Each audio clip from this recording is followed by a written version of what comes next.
Desde el Centro Cultural de la Universidad del Tolima, hoy tenemos un invitado muy especial, nuestro querido profesor Robinson Ruiz, quien hoy nos acompaña y nos va a comentar un poco de la política de inclusión en nuestra universidad.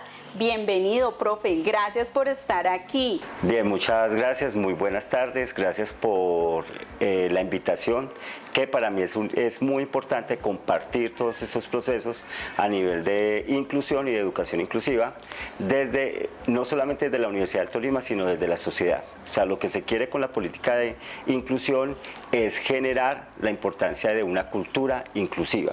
Una cultura inclusiva para esa atención educativa, pero también para esa atención social que deben de tener las poblaciones vulnerables.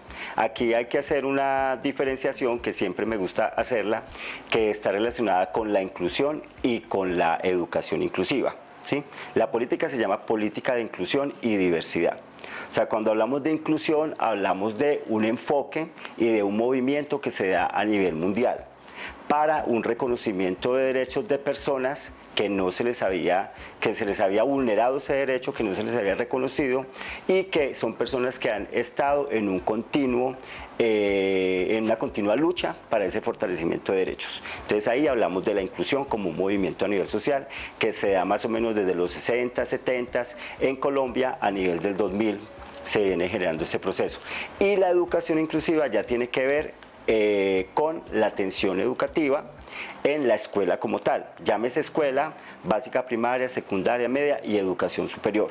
Entonces, la inclusión es motivo de atención a la diversidad, no de atención a la discapacidad, que muchas veces ese es el error que se comete de decir que inclusión es discapacidad. No, la inclusión tiene que ver con la diversidad, es decir, con todas las poblaciones vulnerables, dentro de las cuales está la población en situación de discapacidad.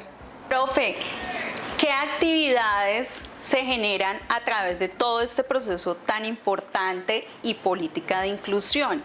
Bien, lo que queremos hacer entonces con la política de inclusión y diversidad es primero mirar los tres entes universitarios que tenemos, que son docentes, estudiantes y administrativos. Se va a realizar una capacitación a docentes, se va a promover un diplomado en educación inclusiva para los docentes, tanto de planta como catedráticos. Se va a promover unos espacios de talleres de sensibilización para los administrativos y se van a promover también una capacitación a los estudiantes desde una electiva en inclusión y diversidad. Esos son ciertos elementos. ¿Por qué? Porque hay que tener en cuenta las poblaciones que tenemos en la universidad, pero también las poblaciones que se trabajan desde la inclusión. Por ejemplo, allá hablamos, hay unas mesas que hay en la universidad, que es la mesa LGTBIQ, es la mesa de afrodescendientes, están los palenqueros, están los pueblos rom, que son los gitanos, está la población desplazada, está la población, los reinsertados de grupos armados. Recordemos que hubo un proceso de paz, entonces también ya tenemos exguerrilleros en la universidad, pero también en diferentes instituciones, hijos de exguerrilleros, entonces habitantes de frontera, población rural dispersa y las personas con capacidades diferenciales de aprendizaje. Cuando hablamos de capacidades diferenciales de aprendizaje, estamos hablando de las personas que tienen autismo, Asperger, discapacidad intelectual, discapacidad psicosocial, discapacidad auditiva, discapacidad visual y capacidades y talentos excepcionales. Entonces, desde ahí es una población grande que es necesario atenderla, no solamente por la atención, sino que es un derecho. La educación es un derecho y ellos tienen ese derecho a ser educados y a generar esos procesos de fortalecimiento. Entonces, desde ahí lo que queremos es generar un proceso de apoyo, de acompañamiento con los estudiantes. Por ejemplo, en el IDEAD ahí tenemos 14 estudiantes con discapacidad auditiva, tenemos otros estudiantes en presencial desde discapacidad motora, desde discapacidad visual. Hay una estudiante con parálisis cerebral, hay una estudiante con autismo. Entonces es generar ese acompañamiento y esa capacitación a los docentes, por ejemplo, en los ajustes razonables y en todo lo que tiene que ver con el diseño universal para el aprendizaje.